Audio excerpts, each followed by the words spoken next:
Olá, pessoal! Sejam bem-vindos a mais um episódio do nosso podcast IA Talks, onde discutimos temas instigantes e relevantes para o nosso dia a dia. Eu sou a Cristina e hoje, ao meu lado, tenho o meu grande amigo e colega de bancada, Marcos.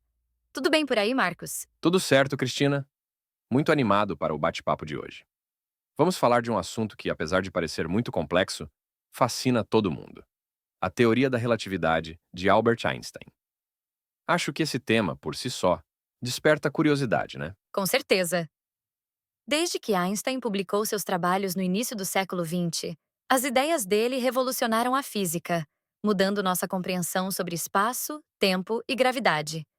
E não é por acaso que Einstein é considerado um dos maiores cientistas de todos os tempos. Exato. E a gente sabe que o assunto relatividade pode soar um pouco denso, mas nosso objetivo aqui é tentar descomplicar, jogando luz em conceitos básicos e também em algumas implicações práticas. Se você que está ouvindo já teve curiosidade de entender por que tempo e espaço são relativos e o que tudo isso tem a ver com viajar quase à velocidade da luz, esse podcast é para você. Bom, antes de mergulharmos nos detalhes, que tal começarmos com uma definição geral? Muitas pessoas falam em teoria da relatividade como se fosse uma coisa única, mas na verdade temos duas teorias bem relacionadas: a relatividade especial e a relatividade geral. A primeira foi publicada em 1905 e a segunda em 1915, certo? Isso mesmo. A relatividade especial trata principalmente da ideia de que as leis da física são as mesmas para todos os observadores inerciais, ou seja, aqueles que não estão acelerando, e que a velocidade da luz no vácuo é constante, independentemente de quem a esteja medindo. Já a relatividade geral, de 1915, é uma teoria da gravitação que generaliza a relatividade especial para referenciais não inerciais e descreve a gravidade como uma curvatura do espaço-tempo. Exato. E essa noção de que a gravidade não é exatamente uma força, mas sim um efeito de como o espaço-tempo se curva na presença de massa e energia, é algo que realmente muda nosso jeito de encarar o universo. Em vez de pensarmos que a Terra puxa a Lua por uma força invisível, entendemos que a Lua segue o caminho curvo no espaço-tempo gerado pela Terra. Vamos então falar primeiro da relatividade especial, porque ela é o alicerce inicial. Um dos pontos-chave da relatividade especial é que não existe um tempo absoluto para todos os observadores. Na física clássica de Newton, imaginava-se um relógio universal que marcava o tempo de forma igual, independentemente de onde você estivesse. Einstein rompe com essa ideia. Isso. Ele mostra que cada observador tem a sua própria régua de tempo e espaço. E aí entra a famosa ideia da dilatação do tempo e da contração do comprimento. Se você estiver se deslocando numa velocidade próxima à da luz em relação a mim, o seu tempo vai passar mais devagar do que o meu. E para você, certos comprimentos medidos na direção do movimento vão aparecer mais curtos. E isso já leva a várias conclusões interessantes, como, por exemplo, o paradoxo dos gêmeos. Se um gêmeo sai da Terra em uma nave espacial, em altíssima velocidade, e volta depois de um tempo, ele terá envelhecido menos do que o gêmeo que ficou na Terra. É um exemplo teórico que ilustra, de forma quase fantástica, como o tempo estica ou encolhe, dependendo do referencial. E outro ponto crucial da relatividade especial é a equivalência entre massa e energia, expressa na famosa equação I igual a mc ao quadrado. Ela nos diz que a energia de um corpo em repouso é igual à sua massa multiplicada pelo quadrado da velocidade da luz. Isso tem implicações enormes, da física nuclear à cosmologia. Bom, vamos passar agora à relatividade geral. Como você mencionou, Cristina, nessa teoria, Einstein propõe que a gravidade não é simplesmente uma força, mas sim consequência da curvatura do espaço-tempo. Grandes massas, como planetas, estrelas e até buracos negros, deformam o espaço-tempo ao seu redor. Exatamente. E uma das primeiras evidências experimentais que confirmaram a teoria de Einstein foi o desvio da luz das estrelas durante um eclipse solar em 1919. A luz, ao passar pelo campo gravitacional do Sol, dobra sua trajetória, o que só pode ser explicado se o tecido do espaço-tempo estiver realmente encurvado. Após essa confirmação, não foi à toa que Einstein ficou mundialmente famoso.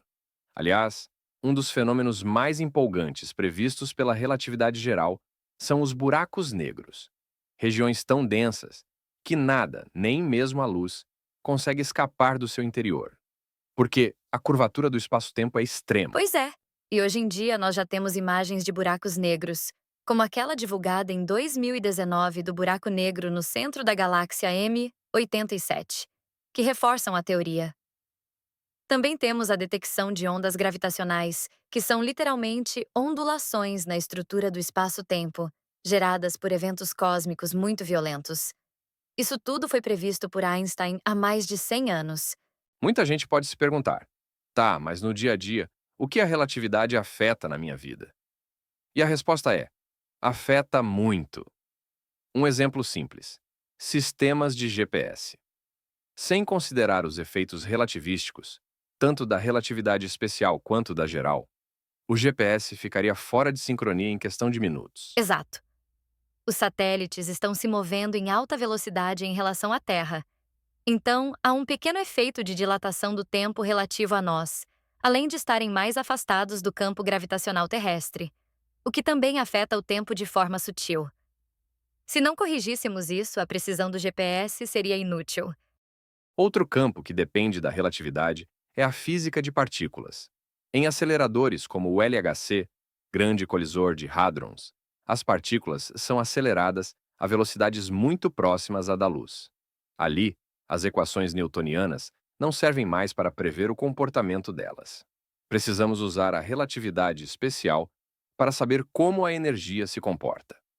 Uma curiosidade que muitas vezes surge é a ideia de viajar no tempo.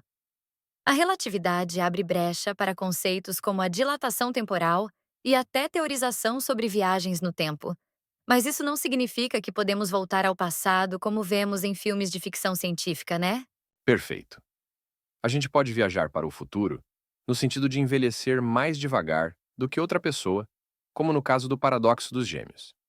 Mas viajar de volta ao passado, ou criar uma máquina do tempo, é algo que até onde a física relativística atual entende não é permitido.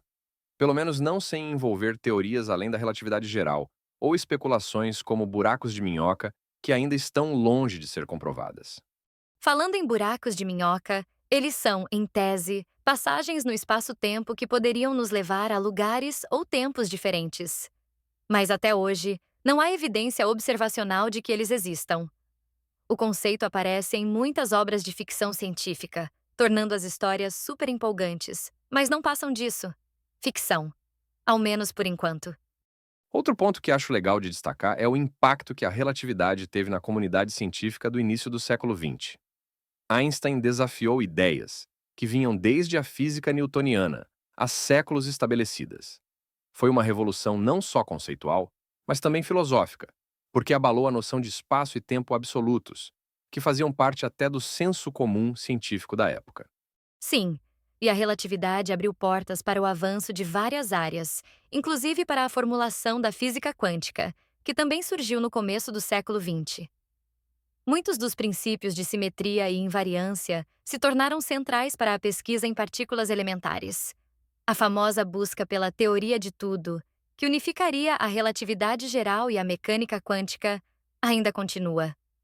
Mais de 100 anos depois, ainda tentamos reconciliar essas duas teorias, que funcionam muito bem nos seus respectivos domínios, mas ainda não se entendem completamente. E isso deixa claro como a ciência é dinâmica. Não existe uma verdade absoluta que nunca mudará. O conhecimento avança, se refina, se aprimora e pode até dar saltos radicais quando alguém como Einstein aparece com uma visão totalmente nova. Falando em futuro, a relatividade ainda nos dá muitos desafios.